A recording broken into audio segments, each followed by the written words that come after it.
So hi ಸ್ನೇಹಿತರೆ, ಹೇಗಿದ್ದೀರಾ? I hope ಪ್ರತಿಯೊಬ್ಬರು ಸೂಪರ್ ಆಗಿದ್ದೀರಾ ಅಂದ್ಕೊಂತೀನಿ. ಕೊನೆಗೂ ಹೇಳಿದ್ದೇ ಆಯ್ತು, ತಮ್ಮ ಒಂದು ರಿಸಲ್ಟ್ಸ್ ಅನ್ನೋದು ಇಲ್ಲಿ ಒಂದು ಅನೌನ್ಸ್ಮೆಂಟ್ ಅನ್ನ ಮಾಡಿಬಿಟ್ಟಿದ್ದಾರೆ. ತಾವೇನು ಇಂಡಿಯಾ ಪೋಸ್ಟ್ ಆಫೀಸ್ ಒಂದು ಭಾರತದ ಅಂಚೆ ಇಲಾಖೆಯ ಸುಮಾರು 21,413 ಒಂದು ಪೋಸ್ಟ್ ನ ಒಂದು ಫಸ್ಟ್ ಮೆರಿಟ್ ಲಿಸ್ಟ್ ನ ಒಂದು ರಿಸಲ್ಟ್ ಗೋಸ್ಕರ ತಾವೇನು ಒಂದು ವೈಟ್ ಅನ್ನ ಮಾಡ್ತಿದ್ರಿ. ಫೈನಲ್ ಆಗಿ ಗಾಯ್ಸ್, ಪ್ರತಿಯೊಬ್ಬರಿಗೂ ಒಂದು ಬಂಪರ್ ಆಗಿರುವಂತಹ ಒಂದು ಗುಡ್ ನ್ಯೂಸ್ ಏನಂದ್ರೆ, ತಮ್ಮ ಒಂದು ಫಸ್ಟ್ ಮೆರಿಟ್ ಲಿಸ್ಟ್ ನ ಒಂದು ರಿಸಲ್ಟ್ಸ್ ಅನ್ನೋದು ಇಲ್ಲಿ ಒಂದು ಅನೌನ್ಸ್ಮೆಂಟ್ ಅನ್ನೋದು ಮಾಡಿಬಿಟ್ಟಿದ್ದಾರೆ. ನಾನು ಮೊದಲೇ ಹೇಳಿದ್ದೆ, ತಮ್ಮ ಒಂದು ರಿಸಲ್ಟ್ಸ್ ಅನ್ನ ಇದೇ ತಿಂಗಳು 23ನೇ ತಾರೀಕಿನ ಒಂದು ಒಳಗಡೆ ಯಾವಾಗಾದ್ರೂ ರಿಸಲ್ಟ್ಸ್ ಅನ್ನ ಅನೌನ್ಸ್ಮೆಂಟ್ ಅನ್ನ ಮಾಡಬಹುದು ಅಂತ. ಸೊ ಹಾಗೆಯೇ ಈ ಒಂದು 23ನೇ ತಾರೀಕಿನ ಒಂದು ಒಳಗಡೆ ತಮ್ಮ ಒಂದು ರಿಸಲ್ಟ್ಸ್ ಅನ್ನೋದು ಇಲ್ಲಿ ಒಂದು ರಿಲೀಸ್ ಅನ್ನೋದು ಮಾಡಿಬಿಟ್ಟಿದ್ದಾರೆ. ಸೊ ಹಾಗಾದ್ರೆ ಬನ್ನಿ, ಈ ಒಂದು ವಿಡಿಯೋ ಮುಖಾಂತರ ಯಾವ ರೀತಿ ತಮ್ಮ ಒಂದು ರಿಸಲ್ಟ್ಸ್ ಅನ್ನ ತಾವು ಚೆಕ್ಔಟ್ ಅನ್ನ ಮಾಡಬಹುದು. ಸಪೋಸ್ ತಾವೇನಾದ್ರೂ ಈ ಒಂದು ಫಸ್ಟ್ ಮೆರಿಟ್ ಲಿಸ್ಟ್ ಅಲ್ಲಿ ತಮ್ಮ ಒಂದು ಸೆಲೆಕ್ಷನ್ ಆಗಿದ್ರೆ ಮುಂದಿನ ಒಂದು ಪ್ರೋಸೆಸ್ ಏನಿರುತ್ತೆ. ಸಪೋಸ್ ತಾವೇನಾದ್ರೂ ಈ ಒಂದು ಫಸ್ಟ್ ಮೆರಿಟ್ ಲಿಸ್ಟ್ ಅಲ್ಲಿ ತಾವು ಸೆಲೆಕ್ಷನ್ ಆಗಿಲ್ಲ ಅಂದ್ರೆ ಸೆಕೆಂಡ್ ಮೆರಿಟ್ ಲಿಸ್ಟ್ ನ ಒಂದು ರಿಸಲ್ಟ್ಸ್ ಅನ್ನ ಯಾವಾಗ ಅನೌನ್ಸ್ಮೆಂಟ್ ಅನ್ನ ಮಾಡ್ತಾರೆ ಎಂಬುದರ ಬಗ್ಗೆನೂ ಕೂಡ ಇದೇ ಒಂದು ವಿಡಿಯೋ ಮುಖಾಂತರ ಇಲ್ಲಿ ಒಂದು ಅಪ್ಡೇಟ್ ಅನ್ನೋದು ಇಲ್ಲಿ ಒಂದು ಶೇರ್ ಅನ್ನ ಮಾಡಿಬಿಡ್ತೀನಿ. ಈ ಒಂದು ರಿಲೀಸ್ ಮಾಡಿರುವಂತಹ ಒಂದು ಫಸ್ಟ್ ಮೆರಿಟ್ ಲಿಸ್ಟ್ ಅಲ್ಲಿ ಎಷ್ಟು ಒಂದು ಕಟ್ ಆಫ್ ಹೋಗಿದೆ ಮತ್ತು ಸೆಕೆಂಡ್ ಮೆರಿಟ್ ಲಿಸ್ಟ್ ಅಲ್ಲಿಯೂ ಕೂಡ ಎಷ್ಟೊಂದು ಕಟ್ ಆಫ್ ಹೋಗುತ್ತೆ ಎಂಬುದರ ಬಗ್ಗೆನೂ ಕೂಡ ಇಲ್ಲಿ ಒಂದು ಕ್ಲಾರಿಟಿ ಅನ್ನೋದು ಇಲ್ಲಿ ಒಂದು ಶೇರ್ ಅನ್ನ ಮಾಡಿಬಿಡ್ತೀನಿ. ಬಹಳ ಒಂದು ಮುಖ್ಯವಾಗಿರುವಂತಹ ಒಂದು ಅಪ್ಡೇಟ್ ಆಗಿರೋದ್ರಿಂದ ಆದಷ್ಟು ತಾವು ಈ ಒಂದು ವಿಡಿಯೋನ ತಾವು ಕೊನೆ ತನಕ ನೋಡೋದಕ್ಕೆ ತಾವು ಪ್ರಯತ್ನವನ್ನ ಮಾಡಿ. ಸ್ನೇಹಿತರೆ, ನಾನು ತಮಗಾಗಿ ಪ್ರತಿ ಒಂದು ಡೈಲಿ ಒಂದು ಅಫಿಷಿಯಲ್ ಆಗಿರುವಂತಹ ಒಂದು ಅಪ್ಡೇಟ್ಸ್ ಗಳನ್ನ ಶೇರ್ ಅನ್ನ ಮಾಡ್ತಾ ಇರ್ತೀನಿ. ಸೊ ಆ ಒಂದು ಉದ್ದೇಶದಿಂದ ಹೇಳ್ತಿದ್ದೀನಿ, ಆದಷ್ಟು ಈ ಒಂದು ವಿಡಿಯೋನ ತಾವು ಪ್ರತಿಯೊಬ್ಬರು ಒಂದು ಲೈಕ್ ಅನ್ನ ಮಾಡಿ, ಹಾಗೆಯೇ ಮುಂದಿನ ಒಂದು ಇದೇ ರೀತಿಯಾಗಿರುವಂತಹ ಒಂದು ಅಪ್ಡೇಟ್ಗಳಿಗೋಸ್ಕರ ತಾವು ಆದಷ್ಟು ಪ್ರತಿಯೊಬ್ಬರು ಚಾನಲ್ ಸಬ್ಸ್ಕ್ರೈಬ್ ಅನ್ನ ಮಾಡ್ಕೊಳ್ಳಿ ಮತ್ತು ನೋಟಿಫಿಕೇಶನ್ ಆನ್ ಅನ್ನ ಮಾಡ್ಕೊಳ್ಳಿ. ಬನ್ನಿ ಇದರ ಒಂದು ರಿಸಲ್ಟ್ಸ್ ಕಡೆ ಹೋಗೋಣ. ಸ್ನೇಹಿತರೆ, ತಾವೇನು ಈ ಒಂದು ಸ್ಕ್ರೀನ್ ಮೇಲೆ ತಾವು ನೋಡ್ತಾ ಇದ್ದೀರಾ, ಇದು ಒಂದು ಇಂಡಿಯಾ ಪೋಸ್ಟ್ ಆಫೀಸ್ ನ ಒಂದು ಅಫಿಷಿಯಲ್ ಆಗಿರುವಂತಹ ಒಂದು ವೆಬ್ಸೈಟ್ ಆಗಿರುತ್ತೆ. ಓಕೆನಾ? ತಮ್ಮ ಒಂದು ರಿಸಲ್ಟ್ಸ್ ಅನ್ನ ತಾವು ಯಾವ ರೀತಿ ತಾವು ಚೆಕ್ಔಟ್ ಅನ್ನ ಮಾಡಬಹುದು ಅಂದ್ರೆ, ತಾವು ಇದೇ ಒಂದು ಅಫಿಷಿಯಲ್ ಆಗಿರುವಂತಹ ಒಂದು ವೆಬ್ಸೈಟ್ ಮುಖಾಂತರ ಮಾತ್ರ ತಾವು ತಮ್ಮ ಒಂದು ರಿಸಲ್ಟ್ಸ್ ಅನ್ನ ತಾವು ಈಸಿಯಾಗಿ ತಾವು ಚೆಕ್ಔಟ್ ಅನ್ನ ಮಾಡಬಹುದು. ಡೌನ್ಲೋಡ್ ಅನ್ನ ತಾವು ಮಾಡಿಕೊಂಡು ತಮ್ಮ ಒಂದು ರಿಸಲ್ಟ್ಸ್ ಅನ್ನೋದು ತಾವು ಇಲ್ಲಿ ತಾವು ಏನು ಒಂದು ಚೆಕ್ಔಟ್ ಅನ್ನ ಮಾಡಬಹುದು. ತಾವು ಇಲ್ಲಿ ಅಬ್ಸರ್ವ್ ಅನ್ನ ಮಾಡಬಹುದು. GDS online engagement schedule 1 July 2024 list of first of short list candidate published ಅಂದ್ರೆ ತಮ್ಮ ಒಂದು ರಿಸಲ್ಟ್ಸ್ ಅನ್ನೋದು ಇಲ್ಲಿ ಒಂದು ಅನೌನ್ಸ್ಮೆಂಟ್ ಅನ್ನ ಮಾಡಿಬಿಟ್ಟಿದ್ದಾರೆ. ಯಾವ ರೀತಿ ನಮ್ಮ ಒಂದು ರಿಸಲ್ಟ್ಸ್ ಅನ್ನ ನಾವು ಡೌನ್ಲೋಡ್ ಅನ್ನ ನಾವು ಮಾಡ್ಕೋಬಹುದು ಅಂದ್ರೆ, ತಾವೇನ್ ನೋಡ್ತಿದ್ದೀರಾ, GDS ಆನ್ಲೈನ್ ಎಂಗೇಜ್ಮೆಂಟ್ ಶೆಡ್ಯೂಲ್ 1 ಜನವರಿ 2025 ತಾವಿಲ್ಲಿ ಸರ್ಕಲ್ ನ ತಾವು ಅಬ್ಸರ್ವ್ ಅನ್ನ ಮಾಡಬಹುದು.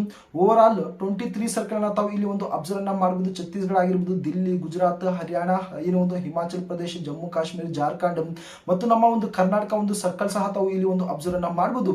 ಈ ಒಂದು list of short list candidate ಅನ್ನುವಂತಹ ಒಂದು ಆಪ್ಷನ್ ಮೇಲೆ ತಾವು ಕ್ಲಿಕ್ ಅನ್ನ ಮಾಡಿದ್ರೆ ನಮ್ಮ ಒಂದು ಕರ್ನಾಟಕ ಸರ್ಕಲ್ ಒಂದು ಫಸ್ಟ್ ಮೆರಿಟ್ ಲಿಸ್ಟ್ ನ ಒಂದು ರಿಸಲ್ಟ್ಸ್ ಅನ್ನ ತಾವು ಈಸಿಯಾಗಿ ತಾವು ಇಲ್ಲಿಂದ ತಾವು ಡೌನ್ಲೋಡ್ ಅನ್ನೋದು ತಾವು ಮಾಡ್ಕೋಬಹುದು. ಸಿಂಪಲ್ ಆಗಿ ಈ ಒಂದು ಆಪ್ಷನ್ ಮೇಲೆ ತಾವು ಕ್ಲಿಕ್ ಅನ್ನ ಮಾಡಿ ನೋಡಬಹುದು. ಆಪ್ಷನ್ ಮೇಲೆ ತಾವು ಕ್ಲಿಕ್ ಅನ್ನ ಮಾಡಿದ ತಕ್ಷಣ ತಾವು ಈ ರೀತಿಯಾಗಿರುವಂತಹ ನಮ್ಮ ಒಂದು ಕರ್ನಾಟಕ ಸರ್ಕಲ್ ಒಂದು ಎಂಟೈರ್ ಆಗಿರುವಂತಹ ಒಂದು ಮೆರಿಟ್ ಲಿಸ್ಟ್ ನ ತಾವು ಈ ರೀತಿಯಾಗಿ ತಾವು ಡೌನ್ಲೋಡ್ ಅನ್ನ ತಾವು ಮಾಡ್ಕೋಬಹುದು. ಓಕೆನಾ? ಮೊದಲನೇದಾಗಿ ಕೆಲವೊಂದು ಇಂಪಾರ್ಟೆಂಟ್ ಆಗಿರುವಂತಹ ಒಂದು ಡೀಟೇಲ್ಸ್ ಅನ್ನೋದು ಇಲ್ಲಿ ಒಂದು ಶೇರ್ ಅನ್ನ ಮಾಡ್ಬಿಡ್ತೀನಿ. ಸಪೋಸ್ ತಾವೇನಾದ್ರೂ ಈ ಒಂದು ಫಸ್ಟ್ ಮೆರಿಟ್ ಲಿಸ್ಟ್ ಅಲ್ಲಿ ಒಂದು ಸೆಲೆಕ್ಷನ್ ಆಗಿದ್ದೀರಾ ಇಲ್ಲ ಅಂತ ತಾವು ಯಾವ ರೀತಿ ತಾವು ಚೆಕ್ಔಟ್ ಅನ್ನ ಮಾಡ್ಕೋಬಹುದು ಅಂದ್ರೆ, ಮೊದಲನೇದಾಗಿ ತಮ್ಮ ಒಂದು ರಿಜಿಸ್ಟ್ರೇಷನ್ ನಂಬರ್ ಅನ್ನ ತಾವು ಇಲ್ಲಿ ಒಂದು ಫೈಂಡ್ ಔಟ್ ಅನ್ನ ಮಾಡಿ. ಓಕೆನಾ? ಈ ಒಂದು ರಿಜಿಸ್ಟ್ರೇಷನ್ ನಂಬರ್ ಅಲ್ಲಿ ತಮ್ಮ ಒಂದು ರಿಜಿಸ್ಟ್ರೇಷನ್ ನಂಬರ್ ಇದ್ರೆ ಆಲ್ಮೋಸ್ಟ್ ತಾವು ಸೆಲೆಕ್ಷನ್ ಆಗಿರ್ತೀರಾ. ಓಕೆನಾ? ತಮ್ಮ ಒಂದು ಯಾವ ಒಂದು ಡಿವಿಷನ್ ಗೆ ತಾವು ಅಪ್ಲೈ ಅನ್ನ ಮಾಡಿದಿರಾ ಅಂತ ತಾವು ಐಡೆಂಟಿಫೈ ಅನ್ನ ಮಾಡಿ. ಫಾರ್ ಎಕ್ಸಾಂಪಲ್ ಆಗಿ ಬಾಗಲಕೋಟೆಯ ಒಂದು ಡಿವಿಷನ್ ಗೆ ತಾವೇನಾದ್ರೂ ಒಂದು ಅಪ್ಲೈ ಅನ್ನ ಮಾಡಿದ್ರೆ ಬಾಗಲಕೋಟೆಯ ಒಂದು ಡಿವಿಷನ್ ಅಲ್ಲಿ ತಾವು ನೋಡಬಹುದು ಬಹಳಷ್ಟು ಒಂದು ಕ್ಯಾಂಡಿಡೇಟ್ಸ್ ಗಳು ಇಲ್ಲಿ ಒಂದು ಸೆಲೆಕ್ಷನ್ ಅನ್ನೋದು ಇಲ್ಲಿ ಒಂದು ಪಡ್ಕೊಂಡಿದ್ದಾರೆ. ಓಕೆನಾ? ತಾವು ನೋಡಬಹುದು ಆಲ್ಮೋಸ್ಟ್ ಏನಿಲ್ಲ ಅಂದ್ರೂ ಕೂಡ ಒಂದು 24 ಒಂದು ಕ್ಯಾಂಡಿಡೇಟ್ಗಳು ಈ ಒಂದು ಬಾಗಲಕೋಟೆ ಎನ್ನುವಂತಹ ಒಂದು ಡಿವಿಷನ್ ಅಲ್ಲಿ ಒಂದು ಸೆಲೆಕ್ಷನ್ಸ್ ಅನ್ನ ಪಡ್ಕೊಂಡಿದ್ದಾರೆ. ಸೊ ಈ ರೀತಿಯಾಗಿ ತಾವು ತಮ್ಮ ಒಂದು ರಿಜಿಸ್ಟ್ರೇಷನ್ ನಂಬರ್ ಅನ್ನ ತಾವು ಫೈಂಡ್ ಔಟ್ ಮಾಡುವ ಮುಖಾಂತರ, ಹಾಗೆಯೇ ತಮ್ಮ ಒಂದು ಪರ್ಸೆಂಟೇಜ್ ಅನ್ನ ತಾವು ಏನು ಒಂದು ಐಡೆಂಟಿಫೈ ಮಾಡುವ ಮುಖಾಂತರ ಮತ್ತು ತಮ್ಮ ಒಂದು ಕ್ಯಾಸ್ಟ್ ಅನ್ನ ತಾವು ಕಮ್ಯುನಿಟಿಯನ್ನ ತಾವು ಐಡೆಂಟಿಫೈ ಅನ್ನ ಮಾಡಿ ತಾವು ಸೆಲೆಕ್ಷನ್ ಆಗಿದ್ದೀರಾ ಇಲ್ಲ ಅಂತ ತಾವು ಈಸಿಯಾಗಿ ತಾವು ಕ್ಲಾರಿಟಿ ಅನ್ನು ತಾವು ಇಲ್ಲಿ ಪಡ್ಕೋಬಹುದು. ಈ ಒಂದು ಫಸ್ಟ್ ಮೆರಿಟ್ ಲಿಸ್ಟ್ ಅಲ್ಲಿ ತಮ್ಮ ಒಂದು ಹೆಸರು ಅಥವಾ ಒಂದು ನೇಮ್ ಬಂದಿದ್ರೆ ತಾವೇನು documents to be verified with ಅಂತ ಒಂದು ಏನಿರುತ್ತೆ, ತಾವು ಈ ಒಂದು ಡಿವಿಷನ್ ಗೆ ಹೋಗಿ ತಾವು ಡಾಕ್ಯುಮೆಂಟ್ ವೆರಿಫಿಕೇಶನ್ ತಾವು ಮಾಡ್ಕೊಂಡು ಬರಬೇಕಾಗಿರುತ್ತೆ.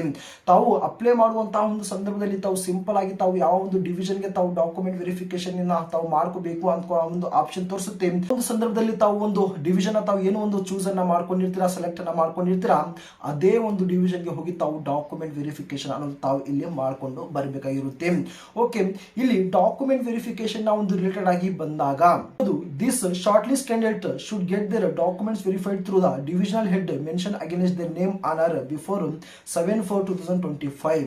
ಈ ಒಂದು ಫಸ್ಟ್ ಮೆರಿಟ್ ಲಿಸ್ಟ್ ಅಲ್ಲಿ ಸೆಲೆಕ್ಷನ್ ಆಗಿರುವಂತಹ ಒಂದು ಕ್ಯಾಂಡಿಡೇಟ್ಗಳು ನಾಳೆ ತಿಂಗಳು 7ನೇ ತಾರೀಕಿನ ಒಂದು ಒಳಗಡೆ ಫಸ್ಟ್ ಒಂದು ಡಾಕ್ಯುಮೆಂಟ್ ವೆರಿಫಿಕೇಶನ್ ಅನ್ನು ತಾವು ಇಲ್ಲಿ ಮಾಡ್ಕೊಂಡು ಬರಬೇಕಾಗಿರುತ್ತೆ. ಈ ಒಂದು ಫಸ್ಟ್ ಮೆರಿಟ್ ಲಿಸ್ಟ್ ಅಲ್ಲಿ ಸುಮಾರು 1174 ಏನು ಕ್ಯಾಂಡಿಡೇಟ್ಸ್ಗಳು ಈ ಬಾರಿ ಒಂದು ಸೆಲೆಕ್ಷನ್ಸ್ ಅನ್ನ ಪಡ್ಕೊಂಡಿರ್ತಾರೆ. ಈ ಎಲ್ಲಾ ಒಂದು ಕ್ಯಾಂಡಿಡೇಟ್ಗಳು ಈ ಒಂದು ಡೇಟ್ ನ ಒಂದು ಒಳಗಡೆ ತಾವು ಹೋಗಿ ತಾವು ಡಾಕ್ಯುಮೆಂಟ್ ವೆರಿಫಿಕೇಶನ್ ಅನ್ನು ತಾವು ಮಾಡ್ಕೊಂಡು ಬರಬೇಕಾಗಿರುತ್ತೆ. The short list candidate should report for verification along with original and 2 sets of self attested photo copies of all the relevant documents. ಎಲ್ಲಾ ಒಂದು ಒರಿಜಿನಲ್ ಡಾಕ್ಯುಮೆಂಟ್ಸ್ ಅನ್ನ ಎರಡು ಒಂದು ಫೋಟೋ ಕಾಪೀಸ್ ಅನ್ನ ತಾವು ಮಾಡಿಕೊಂಡು ತಾವು ಈ ಬಾರಿ ಒಂದು ಡಾಕ್ಯುಮೆಂಟ್ಸ್ ಗೆ ತಾವು ಏನೋ ಒಂದು ವೆರಿಫಿಕೇಶನ್ ಗೆ ತಾವು ಹೋಗಿ ತಾವು ಬರಬೇಕಾಗಿರುತ್ತೆ. ಸೆಲೆಕ್ಷನ್ ಆಗಿರುವಂತಹ ಒಂದು ಪ್ರತಿಯೊಬ್ಬರ ಒಂದು ಕ್ಯಾಂಡಿಡೇಟ್ ನ ಒಂದು ಮೇಲ್ಗೆ ಒಂದು ಮೇಲ್ ಬಂದಿರುತ್ತೆ. ಹಾಗೆ ಒಂದು ನಿಮ್ಮ ಒಂದು ಮೊಬೈಲ್ ನಂಬರ್ಗೆ ಒಂದು SMS ಬಂದಿರುತ್ತೆ. ತಾವು ಯಾವ ಒಂದು ಲೊಕೇಶನ್ ಗೆ ಹೋಗಿ ತಾವು ಡಾಕ್ಯುಮೆಂಟ್ ವೆರಿಫಿಕೇಶನ್ ಮಾಡ್ಕೊಂಡು ಬರಬೇಕಾಗಿರುತ್ತೆ ಮತ್ತು ಯಾವ ಒಂದು ಡಾಕ್ಯುಮೆಂಟ್ಸ್ ತಾವು ತಗೊಂಡು ಹೋಗಬೇಕಾಗಿರುತ್ತೆ ಎಂಬುದರ ಬಗ್ಗೆ ಆ ಒಂದು ಮೇಲ್ ಅಲ್ಲಿ ಮತ್ತು SMS ಅಲ್ಲಿ ಒಂದು ಮೆನ್ಷನ್ ಆಗಿರುತ್ತೆ. ಅಥವಾ ಒಂದು SMS ಬಂದಿದ್ರೆ ವೆಲ್ ಆನ್ ಗುಡ್, ಯಾವುದೇ ರೀತಿಯಂತಹ ಒಂದು ಪ್ರಾಬ್ಲಮ್ ಇಲ್ಲ. ಇನ್ನು ನಮಗೆ ಒಂದು ಮೇಲ್ ಅಥವಾ ಒಂದು ಮೆಸೇಜ್ ಬಂದಿಲ್ಲ ಅಂದ್ರೆ ತಾವು ಸ್ವಲ್ಪ ಹೊತ್ತು ತಾವು ತಡೀರಿ, ನಾಳೆನೆ ತಮ್ಮ ಒಂದು ಏನೋ ಒಂದು ಮೇಲ್ ಅಥವಾ ಒಂದು SMS ತಮಗೆ ಒಂದು ರಿಸೀವ್ ಆಗುತ್ತೆ. ಇದು ಒಂದು ಇಂಪಾರ್ಟೆಂಟ್ ಆಗಿರುವಂತಹ ಒಂದು ಇನ್ಫಾರ್ಮೇಶನ್. ಆದ್ರೆ ಈಗ ಒಂದು ಫಸ್ಟ್ ಮೆರಿಟ್ ಲಿಸ್ಟ್ ಅಲ್ಲಿ ಒಂದು ಕಟ್ ಆಫ್ ಬಗ್ಗೆ ಮಾತಾಡಕ್ ಹೋದ್ರೆ ಆಲ್ಮೋಸ್ಟ್ 99% ಅಬೋನೆ ಈ ಬಾರಿ ಒಂದು ಕಟ್ ಆಫ್ ಹೋಗಿದೆ. ಪ್ರತಿ ಒಂದು ವೇಕೆನ್ಸಿಯಲ್ಲಿ ಒಂದು ಮೊದಲನೇ ಒಂದು ಮೆರಿಟ್ ಲಿಸ್ಟ್ ಅಲ್ಲಿ ಆಲ್ಮೋಸ್ಟ್ ಬಹಳ ಒಂದು ಹೈ ಆಗಿರುವಂತಹ ಒಂದು ಕಟ್ ಆಫ್ ಹೋಗುತ್ತೆ. ಬರ್ತಾ ಬರ್ತಾ ತಮ್ಮ ಒಂದು ಕಟ್ ಆಫ್ ಇಲ್ಲಿ ಒಂದು ಕೆಳಗೆ ಬೀಳ್ತಾ ಹೋಗುತ್ತೆ. ಈಗ ಬ್ರದರ್, ನಾವು ಈ ಒಂದು ಫಸ್ಟ್ ಮೆರಿಟ್ ಲಿಸ್ಟ್ ಅಲ್ಲಿ ನಾವು ಸೆಲೆಕ್ಷನ್ ಆಗಿಲ್ಲ, ಯಾವಾಗ ಇದರ ಒಂದು ಸೆಕೆಂಡ್ ಮೆರಿಟ್ ಲಿಸ್ಟ್ ನ ಒಂದು ರಿಸಲ್ಟ್ಸ್ ಅನ್ನ ಅನೌನ್ಸ್ಮೆಂಟ್ ಅನ್ನ ಮಾಡ್ತಾರೆ ಅಂದ್ರೆ ಏನು ಇದರ ಒಂದು ಲಾಸ್ಟ್ ಡೇಟ್ ಒಂದು ಡಾಕ್ಯುಮೆಂಟ್ ವೆರಿಫಿಕೇಶನ್ ಒಂದು ಲಾಸ್ಟ್ ಡೇಟ್ ಏನಿದೆ ಆ ಒಂದು ಡೇಟ್ ಇಂದ ಹಿಡಿದು 25 ದಿನದ ನಂತರ ತಮ್ಮ ಒಂದು ಸೆಕೆಂಡ್ ಮೆರಿಟ್ ಲಿಸ್ಟ್ ನ ಒಂದು ರಿಸಲ್ಟ್ಸ್ ಅನ್ನೋದು ಇಲ್ಲಿ ಒಂದು ಅನೌನ್ಸ್ಮೆಂಟ್ ಅನ್ನೋದು ಮಾಡಿಬಿಡ್ತಾರೆ. ಹಾಗೆಯೇ ಥರ್ಡ್ ಮೆರಿಟ್ ಲಿಸ್ಟ್ ನ ಒಂದು ರಿಸಲ್ಟ್ಸ್ ಅನೌನ್ಸ್ಮೆಂಟ್ ಅನ್ನ ಮಾಡ್ತಾರೆ. ಫೋರ್ತ್ ಮೆರಿಟ್ ಲಿಸ್ಟ್ ನ ಒಂದು ರಿಸಲ್ಟ್ಸ್ ಕೂಡ ಇಲ್ಲಿ ಒಂದು ಅನೌನ್ಸ್ಮೆಂಟ್ ಅನ್ನ ಮಾಡ್ತಾರೆ. ನಮ್ಮದು ಸೆಲೆಕ್ಷನ್ ಆಗಿಲ್ಲ ಈ ಒಂದು ಮೆರಿಟ್ ಲಿಸ್ಟ್ ಅಲ್ಲಿ ಅಂತ ಒಂದು ಡಿಮೋಟಿವೇಟ್ ಆಗಬೇಡಿ. ತಾವು ಸೆಕೆಂಡ್ ಮೆರಿಟ್ ಲಿಸ್ಟ್ ನ ಒಂದು ರಿಸಲ್ಟ್ ಗೋಸ್ಕರ ತಾವು ವೈಟ್ ಅನ್ನ ಮಾಡಿ ಖಂಡಿತವಾಗಿ ತಮ್ಮ ಒಂದು ಸೆಲೆಕ್ಷನ್ ಆಗಿರುತ್ತೆ. ತಮ್ಮ ಒಂದು ಪರ್ಸೆಂಟೇಜ್ ತಮ್ಮ ಒಂದು ರಿಸಲ್ಟ್ಸ್ ಚೆನ್ನಾಗಿದ್ರೆ ಸ್ನೇಹಿತರೆ ತಮ್ಮ ಒಂದು ರಿಸಲ್ಟ್ ಗೆ ಸಂಬಂಧಪಟ್ಟಂತಹ ಒಂದು ಕಟ್ ಆಫ್ ಗೆ ಸಂಬಂಧಪಟ್ಟಂತಹ ಒಂದು ಕಂಪ್ಲೀಟ್ ಆಗಿರುವಂತಹ ಒಂದು ಡೀಟೇಲ್ಸ್ ಆದ್ರೆ ತಾವು ಇನ್ನೂ ಈ ಒಂದು ಮೆರಿಟ್ ಲಿಸ್ಟ್ ನ ಒಂದು ರಿಸಲ್ಟ್ಸ್ ಅನ್ನ ತಾವು ಚೆಕ್ಔಟ್ ಅನ್ನ ಮಾಡಿಲ್ಲ ಅಂದ್ರೆ ಸಿಂಪಲ್ ಆಗಿ ಡಿಸ್ಕ್ರಿಪ್ಷನ್ ಅಲ್ಲಿ ನಮ್ಮ ಒಂದು ಟೆಲಿಗ್ರಾಮ್ ಚಾನಲ್ ಒಂದು ಲಿಂಕ್ ಅನ್ನ ಕೊಟ್ಟಿರ್ತೀನಿ. ಆ ಒಂದು ಲಿಂಕ್ ಅಲ್ಲಿ ಹೋಗಿ ತಾವು ಆ ಒಂದು ಟೆಲಿಗ್ರಾಮ್ ಚಾನಲ್ ಅಲ್ಲಿ ಹೋಗಿ ನಮ್ಮ ಒಂದು ಕರ್ನಾಟಕ ಒಂದು ಸರ್ಕಲ್ ನ ಒಂದು ಜೊತೆಗೆ ಬೇರೆ ಒಂದು ಸರ್ಕಲ್ ನ ಒಂದು ರಿಸಲ್ಟ್ಸ್ ಕೂಡ ತಾವು ಈಸಿಯಾಗಿ ತಾವು ಚೆಕ್ಔಟ್ ಅನ್ನ ಮಾಡಿ ಆದಷ್ಟು ಬೇಗ ಪ್ರತಿಯೊಬ್ಬರು ಟೆಲಿಗ್ರಾಮ್ ಚಾನಲ್ ಗೆ ತಾವು ಜಾಯಿನ್ ಆಗೋದಕ್ಕೆ ತಾವು ಪ್ರಯತ್ನವನ್ನ ಮಾಡಿ. ಇದೇ ರೀತಿಯಾದಂತಹ ಮತ್ತೊಂದು ಒಂದು ಅಫಿಷಿಯಲ್ ಆಗಿರುವಂತಹ ಒಂದು ಅಪ್ಡೇಟ್ ನಲ್ಲಿ ಸಿಗ್ತೀನಿ.